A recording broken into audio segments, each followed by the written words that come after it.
Hi everybody. Today we are going to talk about modified atmosphere packaging. When we look into the term modified atmosphere packaging itself, we are implying that you are going to modify the atmosphere when you pack something. What is packed here? The packaging, of course, which we consider here is the food particles. And what is the purpose of packaging it in a modified atmosphere? Let's see into the details of it. Coming to a food sample, the main concern of food storage and food preservation is to prevent the microbial growth within it. And it has been found that the microbial growth in the food, it mainly depends upon various factors.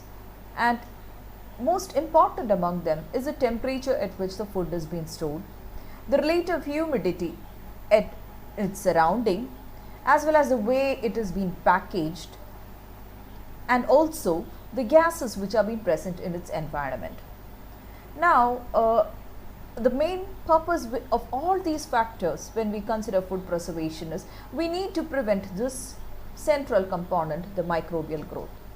And of course, the temperature storage is something which is, if you keep the temperature at a freezing condition or at a below condition which will not favor the growth of microbes, you can store it, or the shelf life of the food will be increased. And of course, the relative humidity is also being a factor, and if the humidity of the environment in which the food is being present has been found to be less, the chance of its spoilage has been found to be less. So now coming to these two components, the packaging of the food as well as the gases in the environment. You know that an unopened packet of a food will be more fresh than a opened packet. So when you open a packet, what happens? The chance of contamination from the air and of course the humidity all changes, and so the chances of microbial spoilage increases that once you open a package. Okay, so the packaging of the food is something which will greatly influence the microbial growth. At the same time, we know that the gases in the environment, okay, will also influence the microbial growth. So in modified atmosphere packaging, we mainly consider these two factors, that is the packaging of the food and gases in the environment, to make sure that the food is being preserved or prevented from spoilage.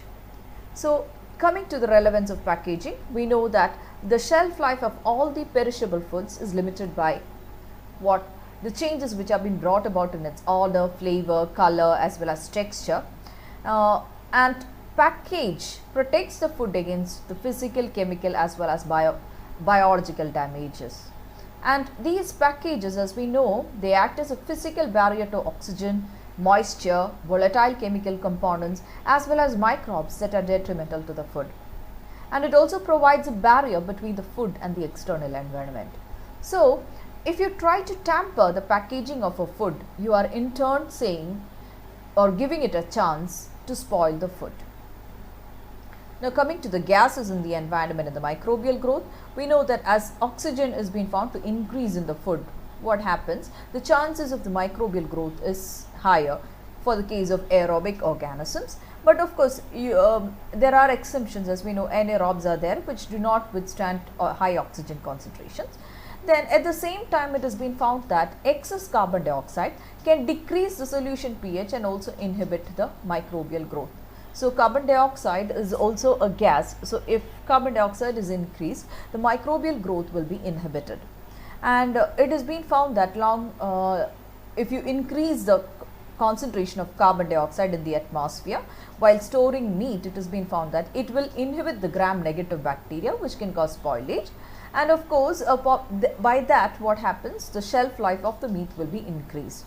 And there would also be a change in the the flora of the meat into a lactobacillus based species. So oxygen and carbon dioxide being two gases which can in the environment of the food can influence the microbial growth in the food. And by reducing the oxygen exposure, we have found you can always what happens? Reduce the microbial growth. Now, for example, if you go to look, shrink wrapped foods, they are good than loosely packed plastics because many plastic films allow the oxygen diffusion, which results in increased growth of surface associated microbes. So if you're using a oxygen limiting condition, what happens? The microbial growth has been found to be less.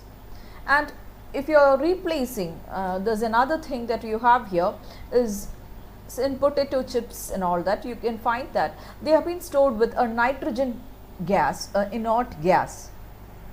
Unlike oxygen, the oxygen has been removed and it is being stored in a nitrogen based environment, so that the oxygen is being completely displaced from the wrapping. So in all these cases, what we are trying to do, we are trying to bring about a MAP. What is a MAP? A MAP is a modified atmosphere packaging, and it is a way of extending the shelf life of the fresh food products. And here the atmosphere inside the package is being replaced with a protective gas mix. Now earlier in the case of chips, potato chips, we had found that we had removed the gas from that and replaced it with a nitrogen gas. That is an example of MAP. Okay, and the gas in the package will ensure that the product will stay fresh for as long as possible. So the main aim of MAP is to increase the shelf life of the food. Here, as we told, we alter the gas atmosphere surrounding the particular food, and that will retard two things. One is the chemical as well as the metabolic processes that are detrimental to the product quality will be which will be inhibited. At the same time, the microbial growth is also being inhibited. So we are not only, MAP doesn't mean, or modified atmosphere packaging, it's not only meant for the to inhibit microbial growth, but we also inhibit the natural level of spoilage which can happen by chemical as well as metabolic processes which will happen in the food. So you alter the gas atmosphere surrounding the particular food product, and you bring about inhibition of spoilage in two terms, which is being caused by the natural methods of chemical and metabolic processes, because due to oxidative actions as well as enzyme activity, and at the same time the spoilage which could be caused by microbes is also being inhibited